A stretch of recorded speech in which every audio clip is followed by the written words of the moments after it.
Hola, buenas tardes, ¿cómo estás? Así es, una nueva marcha convocada por la Coordinadora de Estudiantes Secundarios y Universitarios que termina en incidentes. Están prefiriendo perder un año de clases a perder su vocación, que es lo importante. Algunos dirigentes querían llegar hasta La Moneda para entregar una carta donde se pedía que no se legislara con esta nueva normativa en términos de educación. Y la verdad es que en algunos momentos fue bastante violento los incidentes y no lograron disuadir. Los jóvenes nos hemos atrevido a hacer historia. En la memoria de las últimas décadas están por lo menos 3 luchas secundarias, 3 momentos en que hemos salido masivamente a las calles. Y en cada uno de esos momentos hemos planteado demandas que reflejan con claridad el estado de nuestra sociedad y de nuestro país.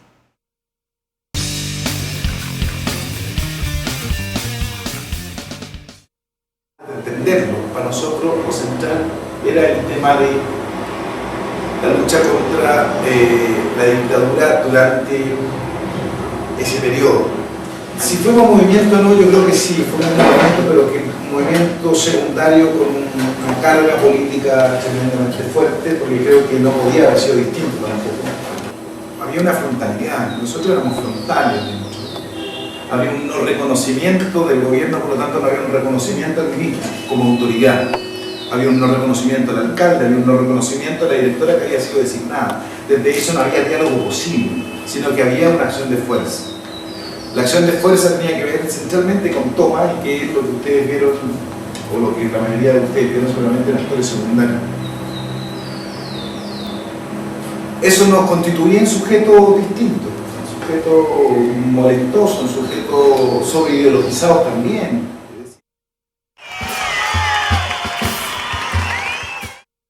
Para el Estado chileno, somos jóvenes quienes tenemos entre 14 y 29 años de edad. Somos cerca de un cuarto de la población de Chile y 1.300.000 somos estudiantes. Ser joven en Chile no es cosa fácil. En nuestra vida diaria sufrimos discriminaciones políticas, económicas, sociales y culturales que afectan mucho nuestra calidad de vida y nuestras posibilidades de desarrollo.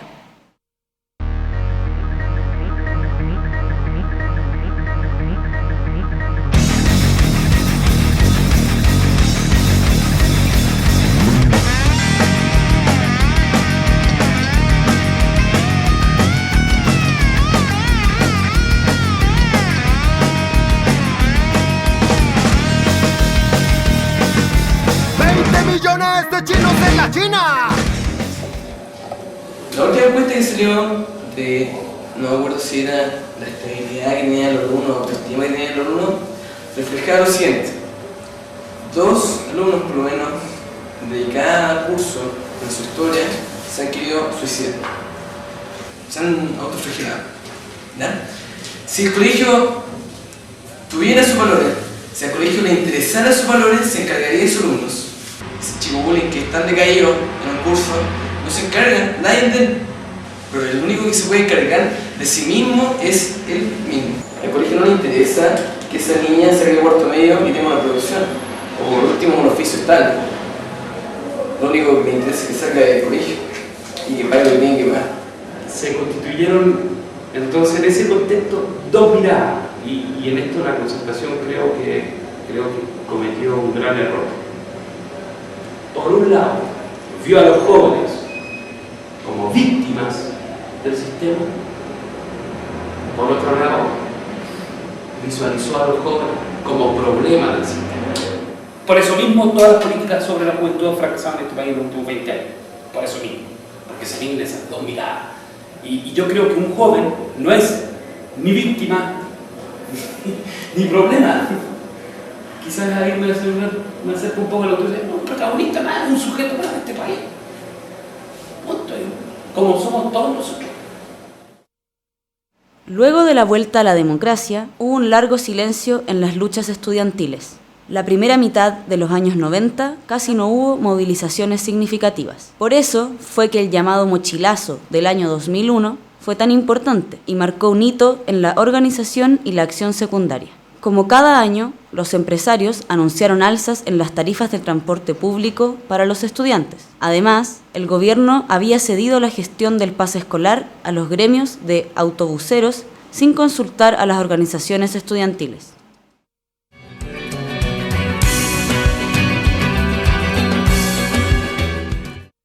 Yo recuerdo que nosotros nos paramos en un momento bien complicado porque veníamos de una historia de fracaso en el campo secundario, en el movimiento secundario, como se quiera llamar, desde hacía al menos unos 11 años.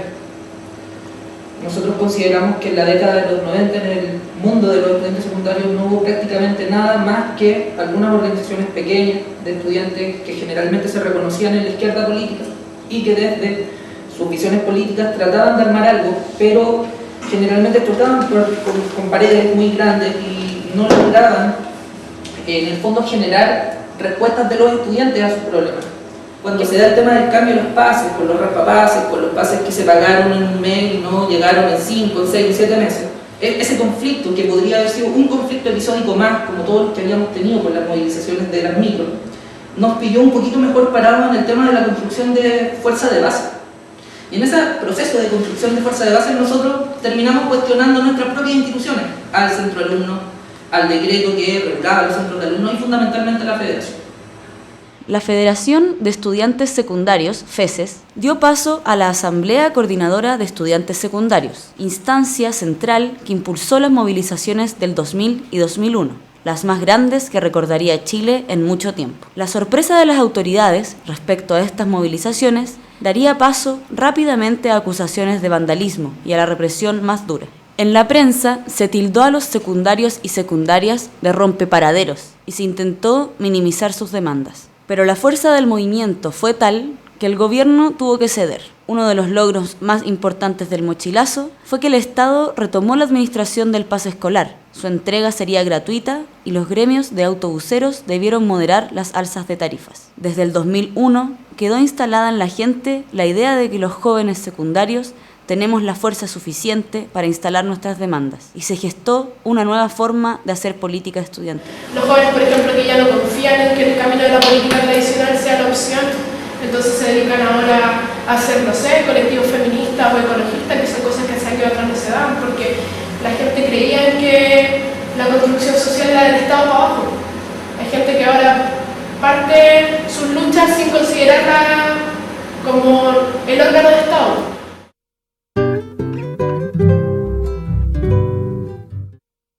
Somos el único país en el mundo que no tiene el derecho a la educación garantizado constitucionalmente. En el artículo 19 aparecen todos los derechos y el artículo 20 que dice, estos son los derechos, ¿no? Y aparecen 29 derechos. Y el artículo 20, solamente estos derechos tendrán garantía constitucional y borrar la educación. La LOCE, firmada por Pinochet horas antes de entregar el poder, es otra de las leyes de amarre de la dictadura, que nos afecta directamente como jóvenes y como estudiantes. La LOCE resguarda la libertad de enseñanza por sobre el derecho a la educación. El Estado encarga a privados la administración de colegios, devuelve a nuestros padres la responsabilidad de educarnos en base a los ingresos familiares y solo asegura que puedan elegir la escuela para sus hijos. En Chile existen 3 tipos de escuelas: las municipales, las particulares subvencionadas y las privadas. En los 3 casos, el Estado chileno tiene principalmente un rol subsidiario, con escaso poder para regular y supervisar. Un sostenedor de colegios particulares subvencionados puede lucrar con los dineros estatales, puede seleccionar a sus alumnos y alumnas, y su actividad está protegida por el derecho de empresa. Siento que la única manera, y tengo la impresión que el movimiento el año pasado en gran medida logró la masividad, fue porque fue capaz de lograr un gran discurso y desde eso sumar a partir de ese gran discurso. El profesor como rol, como docente, como profesional está tremendamente desacreditado, por lo tanto era relativamente, no sé si fácil es la palabra, pero era esperable que este estallido se produjera. Más aún cuando hay familias, hay conglomerados que se han hecho ricos lucrando con la educación. Pelear hasta el final sin temor, de pelear hasta el final sin temor. Entonces la gente que había ahí, que éramos pocos, no teníamos cómo articular. no teníamos por qué pelear porque decíamos la educación está mala, ya contra quién peleamos, ¿contra quién peleáis? Entonces no sabía a quién apuntar, la LOCE, ¿qué? Entonces ahí nos empezamos a articular. Y yo creo que lo novedoso de nosotros fue que desde ese momento empezamos a hacer un proyecto. Señores parlamentarios de la República de Chile, presente. 1. Con fecha 30 de mayo del 2006, la Coordinadora de Estudiantes Secundarios Quinta Región, conformada por las coordinadoras comunales de Viña del Mar, Valparaíso, Quilpué y Villa Alemana, ratifica ante la opinión pública nuestro petitorio de lucha que incluye las siguientes demandas: gratuidad de la PSU y su administración por parte del Estado, pase único nacional, gratuito y otorgado por el Estado, fiscalización de las prácticas probadas para los liceos técnicos, profesionales, y el pago de las imposiciones e incorporación de talleres de formación sindical en la malla curricular. Financiamiento compartido, reestructuración de la jornada escolar completa, sino la eliminación de la jornada escolar completa, derogación de la LOCE, Ley Orgánica Constitucional de Enseñanza. Solo con unidad los estudiantes avanzamos, con fuerza y unidad los estudiantes venceremos. Muchas gracias. La mayoría de los presidentes del centro de alumnos duran un año y son de cuarto medio. Entonces se van, se pierden y hay que empezar todo de nuevo. Entonces nosotros pensamos que dejando ese documento en manos siempre de alguien iban a empezar a debatir ya no de cero.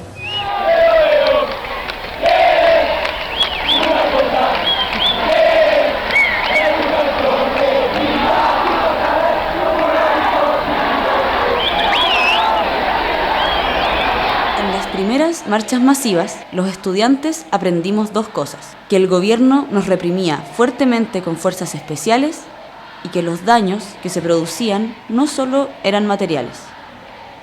Estábamos arriesgando la integridad de nuestros compañeros y compañeras.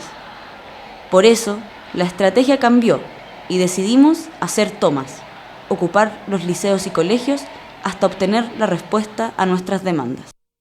Estamos súper organizados, eso es lo bueno, porque nunca pensamos que los alumnos del liceo se iban a organizar tanto en esto, porque el liceo es unido, pero es que ahí siempre hay personas que no lo son. Entonces esas mismas personas que no lo eran unidas a nosotros nos impresionó porque nos se unieron a nosotros y nos ayudan. Hay personas de afuera que nosotros venimos acá a tomar, a parrandear, y eso no es así. Nosotros venimos organizados, venimos por una causa justa, a ver lo que nosotros queremos.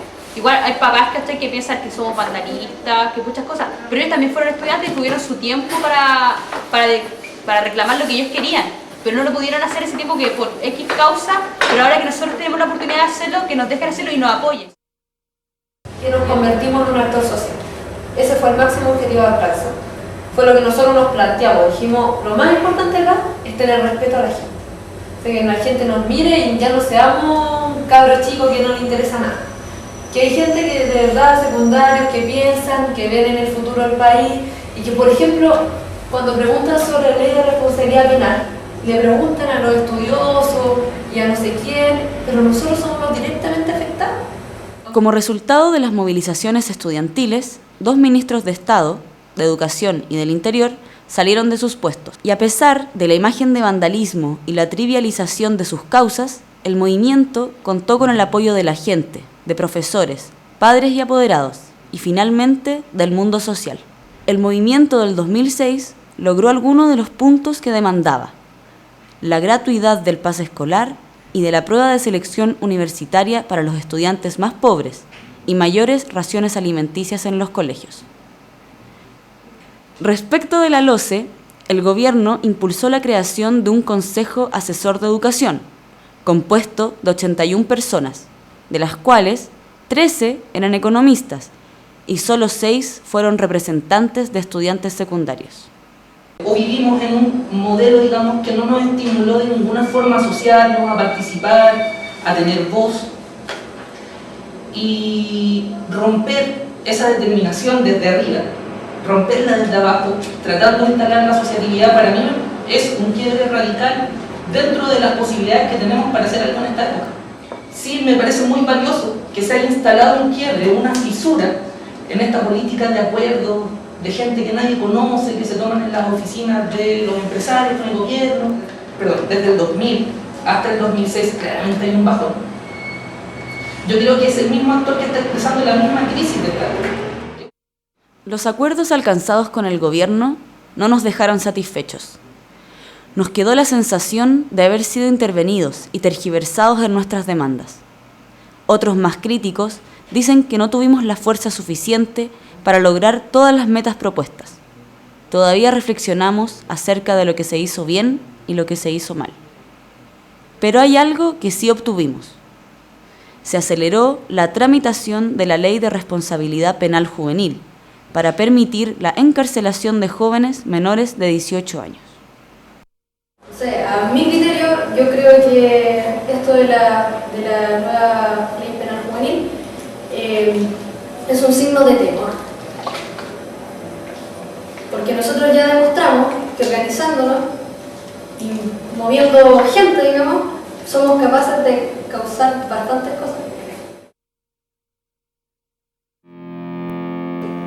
Entre los 14 y hasta que se cumple 18 rige este sistema donde los delitos que se sancionan son todos los de los adultos. La ley no hace un listado, sino que se remite en general. Y la única diferenciación que hace es con las faltas, que se supone que son, dentro de la gama de delitos que existen, las faltas son las más suaves, que en general tienen penas de multa. Y en este sistema de esta ley, la mayoría de las faltas no se conocen ahí, sino que también iría al tribunal de familia y solo si se cometen de 16 para arriba. Y esas faltas, bueno, en realidad parecen escogidas con pinzas, porque sí son las que se verifican más, los desórdenes, arrojar piedras y objetos de ese tipo, negarse a identificarse frente a la policía, cuestiones así que son más o menos cotidianas, entran en este sistema. Lo que es importante que la gente sepa es que los jueces atienden mucho a factores tales como si el cabro va o no a la escuela. O sea, si eso se puede demostrar en ese momento con certificado, puede hacer la diferencia. Y también algo que suelen considerar es, por ejemplo, si a la audiencia estas fueron o no parientes o los padres del cabro. Mientras más votados lo vean, es más probable que entonces concentren ahí el poder represivo con internaciones provisorias. Yo creo la idea es que el grueso de las sanciones que se aplican suelen ser de libertad asistida, y eso consiste en que el adolescente está obligado a ir a un programa de libertad asistida que lo tienen instituciones colaboradoras del Sename, y ahí tienen que confeccionar un plan de intervención individual. Es importante saber que de no cumplirse pueden dar paso a lo que se llama quebrantamientos de condena, y por esa vía entonces pueden volver a decidir aplicar sanciones más fuertes. No, yo personalmente no estoy de acuerdo en que existan estas políticas de sancionemos, te sanciono antes de ser sujeto de derecho, porque ni siquiera uno está capacitado para ejercer sus propios derechos como ciudadano y ya está siendo castigado, enjuiciado y más encima encasillado. Entonces por ninguna arista yo encuentro que esto es legítimo. La represión de las fuerzas especiales de carabineros en las marchas es evidente y todo el mundo la puede ver. Pero hoy estamos sufriendo otros modos de presión más ocultos y que poca gente conoce. Después del movimiento del 2006, muchos fueron expulsados de sus colegios y quienes se libraron debieron prometer ante la dirección nunca más participar de movilizaciones. Algunos colegios también persiguieron a quienes administraban blogs o fotologs de información y hasta hoy hacen seguimiento de los sitios en Internet. La mayoría de nuestros padres nos apoyó, pero algunos están más preocupados de que podamos salir de la educación secundaria con buenas notas para continuar estudios en institutos o universidades. Por eso, compañeros y compañeras fueron obligados por sus padres a no participar en más movilizaciones y concentrarse en sus carreras individuales. De los colegios, internamente ya se nos recuerda. En opinión, en lo que sea. Hasta en las cosas más simples, hasta en participación de actos. Simplemente empezaron a hacer manifestaciones específicamente en el sector En el área donde nosotros estamos ubicados hablamos del Parque Almagro. Fueron, como estamos viendo las imágenes, apedreados algunos vehículos policiales e incluso en un caso... Cuando los medios de comunicación comenzaron a darle bola a este movimiento, lo vimos en Quilpué, por ejemplo. La semana anterior a que comenzara a cubrirlo la prensa, nuestras reuniones eran de 8 personas, las hacíamos en la calle, muertos de frío porque nos cerraban las puertas de los colegios en la calle. La semana siguiente, cuando reventó, a mí me prestaron mi colegio, metí 300 personas y nosotros no teníamos qué cosa decirles porque la semana anterior no habíamos podido tomar ni decisiones ni teníamos contacto con otras regiones porque nosotros mismos nos habíamos restringido porque teníamos baja quórum. Entonces estábamos frente a esos 300 tipos diciendo, bueno, ¿y cuándo es la protesta? ¿Cuándo es la protesta? Y nosotros no teníamos idea de qué decirle. ¿Y por qué ellos estaban pidiendo protesta? Porque ellos habían visto en la tele que en Santiago estaba quedando la escoba.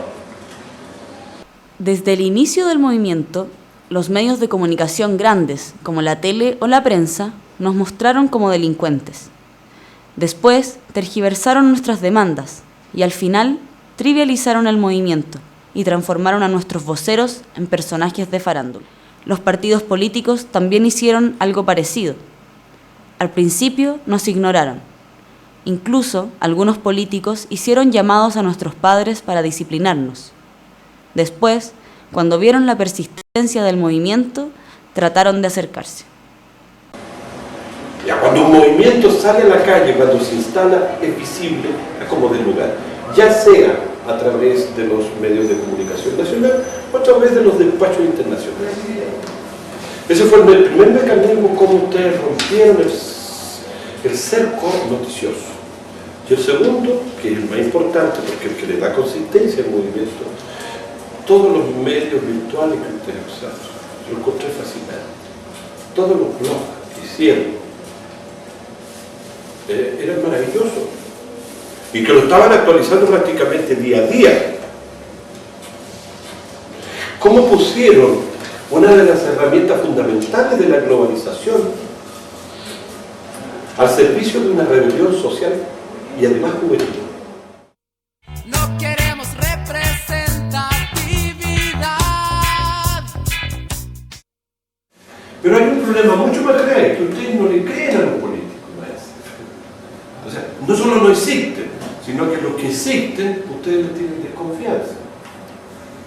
Me perdonan, pero ¿qué partido político apoyó desde los inicios el movimiento pingüino? Yo no. Solo cuando se hizo masivo empezaron a aparecer los partidos políticos de manera pública.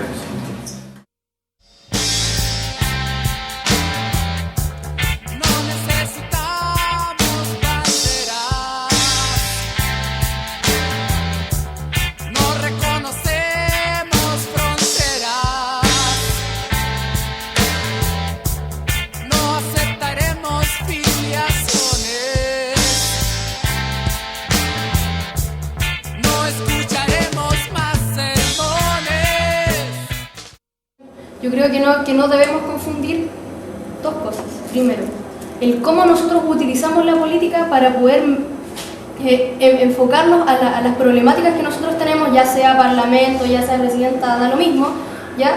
No confundirlo con la invasión, por llamarlo de alguna manera, de los partidos políticos dentro del mismo movimiento. En diciembre del 2007 se celebró un pacto entre la Alianza por Chile, la Concertación y el Gobierno para definir la nueva ley de educación que se va a tramitar el 2008. Con todas estas acciones, el Gobierno nos apartó del debate que nosotros mismos impulsamos. Ahora, todas las decisiones están en órganos gubernamentales. La ley se discute ahí y sin nuestra participación. Por eso, muchos secundarios se han sentido desilusionados de la forma en que actúa el movimiento y desesperanzados de sus resultados. Creo que se ha cometido ese grave error de decir, no, la región metropolitana se va a marchar. El Liceo de Aplicación, Liceo Carmela Carvajal, el Liceo 1, se fueron a toma. Y todo es como, no, paro nacional. Y eso no es un paro nacional. Esos son paros de 1, 2 o 3 colegios. Si bien es cierto, sí, son colegios emblemáticos. Pero ellos no van a formular el cambio solos. Tiene aburrida el que se estén preocupando de la orgánica, de legitimar una asamblea que tiene 5 convocantes, porque lo único que están pendientes es ver quién es el que los va a representar y el de hacer miles de asambleas porque todos quieren figurar ya es realmente penoso y se pierde el sentido.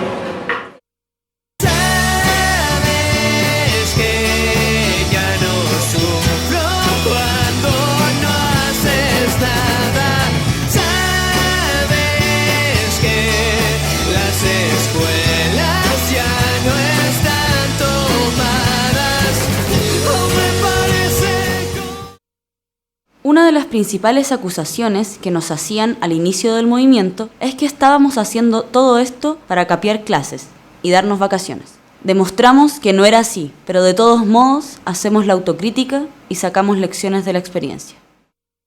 A veces tú preguntabas a los colegios por qué se estaban tomando y era por moda.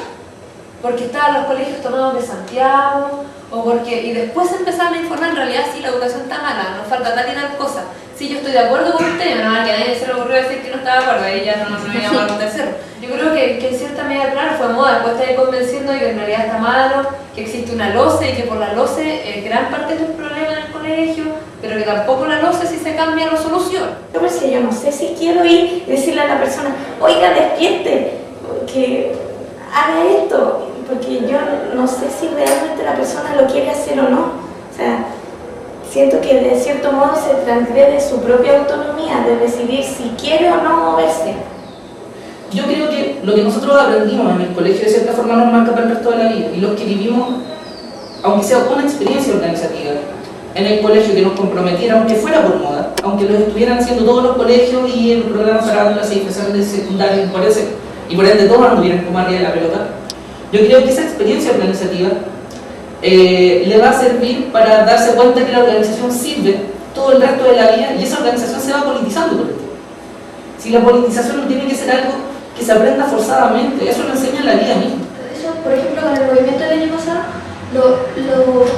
que lo hizo de alguna manera derrumbarse, que nosotros ya no tengamos una idea tan idílica de lo que teníamos el año pasado, sino que tengamos una idea más crítica, es porque se institucionalizó. Se transformó en cara, se transformó en una pirámide donde había unos que hablaban y los demás estaban abajito trabajando. Entonces, siempre, uno cuando quiere generar un cambio, siento yo que tiene que ser de abajo hacia arriba.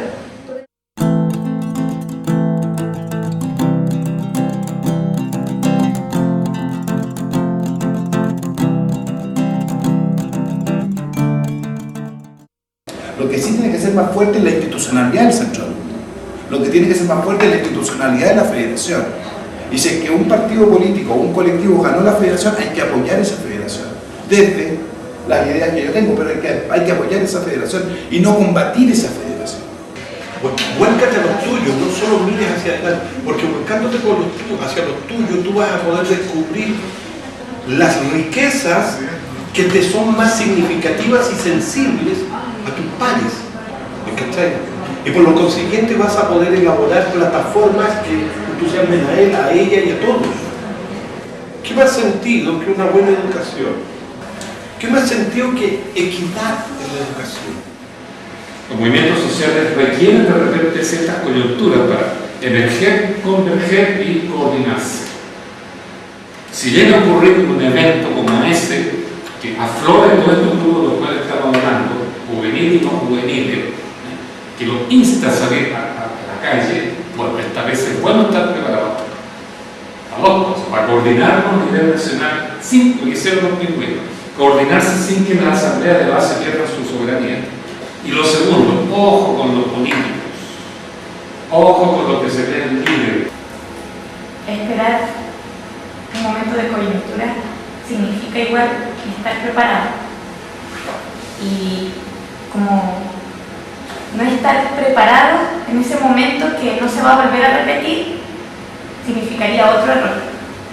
Yo creo que es lo malo. Nosotros ya salimos, nos desligamos, ahora viene otro tipo de gente que a lo mejor se están planteando qué de nuevo cambiar, nosotros ya salimos. Y se va perdiendo esa continuidad. Yo estoy de acuerdo con eso. Y tanta gente que ve que ya lo está consiguiendo todo, hay gente que tiene que poner ahí, no, o sea, es que estamos mal. Por último, ser pesimista, sirve ese tipo de gente, sirve, porque tenéis que ser frío y ser racional y ver las cosas para adelante, no en el mismo momento. Así que eso, les queda la tarea a todos ustedes. ¡Química! ¡Estudiantes secundarios! ¡Presente! ¡Chao! ¡Ahora! Me pegó en la cara una bofetada, descampado y en despoblada, sin haber razón ni fuerza o ley que lo amparara.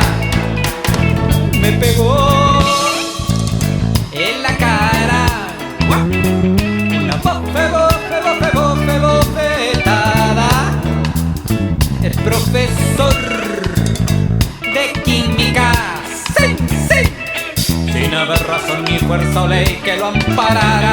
Ahora, hermanito, me saltaron las lágrimas y la química en la sangre me sublevaba. Me saltaron las lágrimas y la química en la sangre me sublevaba. Rieron los imbéciles de siempre, no lloré, la química me arrinconaba. Rieron los imbéciles de siempre, no lloré, la química me arrinconó. Me pegó en la cara una